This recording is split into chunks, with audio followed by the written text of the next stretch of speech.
திராவிட model ஆட்சி வந்து மிக சிறப்பா முதலமைச்சர் அவர்கள் நல்லா எடுத்துட்டு போறாரு. புது புது திட்டங்கள் மக்களுக்கு எல்லாமே போய் சேருது.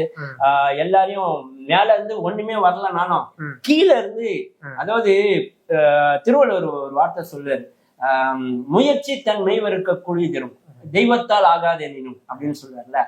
கடவுளால ஒரு விஷயம், அதாவது ஒருத்தன் கொடுக்கலனாலும் நம்மளோட உழைப்பை எடுத்துக்கிட்டாலும் சரி, ஆனா நம்மளோட முயற்சியாலும் நம்ம மக்கள் சப்போர்ட்டாலையும் நாங்க இங்க இருந்தே விலைய வச்சு நாங்க இங்கிருந்தே உற்பத்தி பண்ணி எங்களுக்கு நமக்கு நாமேன்ற மாதிரி சொன்ன மாதிரியே காப்பாத்தி அங்கிருந்து எங்க எம்ஜிஆர் ஒரு பட்டம் சொல்லுவாரு, என்ன வளம் இல்லை இந்த திருநாட்டில், ஏன் கையை ஏந்த வேண்டும் வெளிநாட்டில், ஒழுங்காய் பாடுபாடு வயக்காட்டில் உயரும் உண்மதிப்பு அயல் நாட்டில் மாதிரி ஒழுங்கா தமிழ்நாட்டுல பாடுபட்டு ஆட்சியை நடத்தி வெளியே அயல் அவங்ககிட்ட கை ஏந்தாம இன்னைக்கு ஆட்சி நடந்துட்டு இருக்கியா? நிச்சயமா நிச்சயமா சூப்பரான ஆட்சி. இந்தியாவில இருக்கக்கூடிய மத்திய அரசே கைவிட்ட போதும் கூட தமிழ்நாடு அரசு வந்து மிக சிறப்பான வேலைகளை வந்து சூப்பரா செஞ்சிட்டு இருக்காங்க.